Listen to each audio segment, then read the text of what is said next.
Bismillahirrahmanirrahim. Assalamualaikum warahmatullahi wabarakatuh. Pertama dan utama sekali puji syukur kita ucapkan atas kehadirat Allah Subhanahu wa taala. Kemudian kita berselawat kepada junjungan alam Nabi besar Muhammad sallallahu alaihi wasallam. Allahumma sholli ala sayyidina Muhammad wa ala ali sayyidina Muhammad. Mudah-mudahan kita semua mendapat syafaat di yaumul hisab nanti. Amin amin ya rabbal alamin.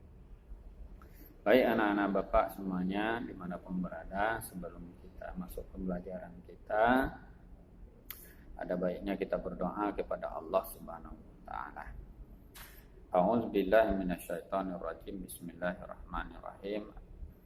Rabbi zidni ilman warzuqni fahman. Amin. Anak-anak Bapak yang dimuliakan Allah Subhanahu wa taala, pelajaran pertama kita pada hari ini adalah mari belajar Al-Qur'an surah At-Tin. Mari belajar Al-Qur'an surah At-Tin. Namun perlu kita khususkan pembelajaran kita, yaitu tentang memahami makna surah At-Tin dengan baik dan benar. Memahami makna surah At-Tin dengan baik dan benar. Nah, sedangkan tujuan pembelajaran kita adalah agar siswa memahami makna dan isi kandungan surah At-Tin dengan baik dan benar. Sedangkan yang kedua, agar siswa mampu mengamalkan isi kandungan surah At-Tin dengan baik dan benar sebagai pedoman dan petunjuk dalam kehidupannya sehari-hari. Nah, itu tujuan pembelajaran kita.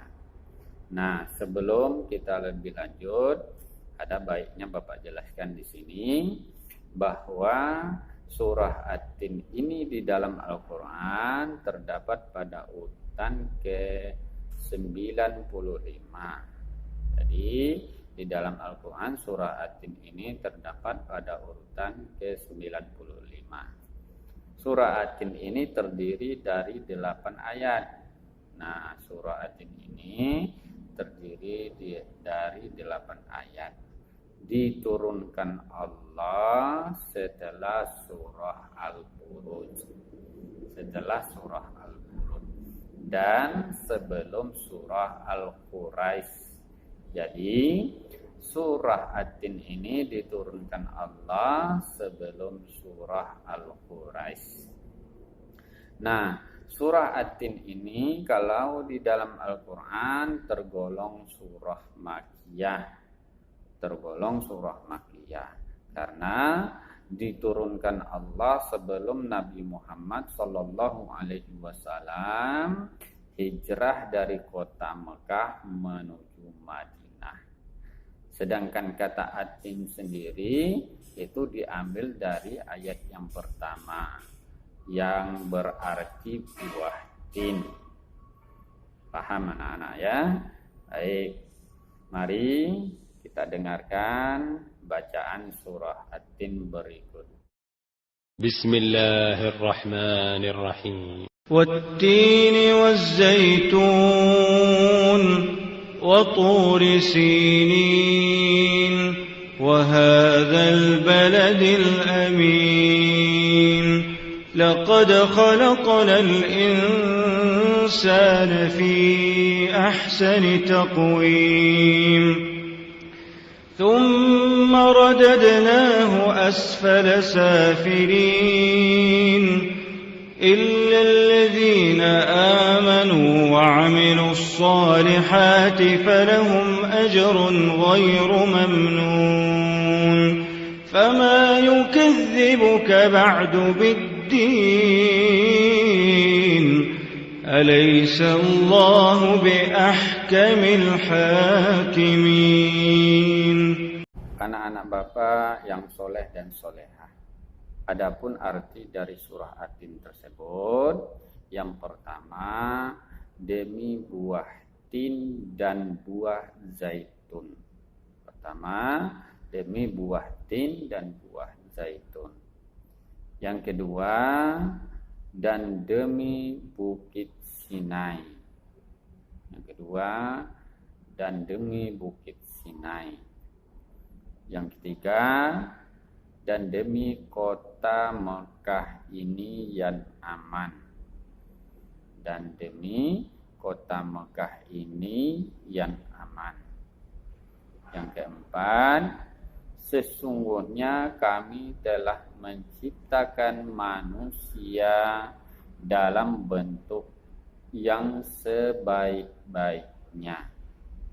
Saya ulangi yang keempat, sesungguhnya kami telah menciptakan manusia dalam bentuk yang sebaik-baiknya. Yang kelima, kemudian kami kembalikan dia ke tempat yang serendah-rendahnya, atau neraka. Yang kelima, kemudian kami kembalikan dia ke tempat yang serendah-rendahnya, atau neraka. Sedangkan yang keenam, kecuali orang-orang yang beriman dan mengerjakan amal soleh, maka bagi mereka pahala yang tiada putus-putusnya. Sedangkan yang ketujuh, maka apakah yang menyebabkan kamu mendustakan hari pembalasan sesudah adanya keterangan-keterangan itu? 7. Maka apakah yang menyebabkan kamu mendustakan hari pembalasan sesudah adanya keterangan-keterangan itu? Sedangkan yang kedelapan, bukankah Allah hakim yang seadil-adilnya? Yang kedelapan, bukankah Allah hakim seadil-adilnya? Anak-anak Bapak yang soleh dan solehah dimanapun berada, adapun isi kandungan surah At-Tin ini adalah yang pertama, buah tin dan buah zaitun merupakan kinayah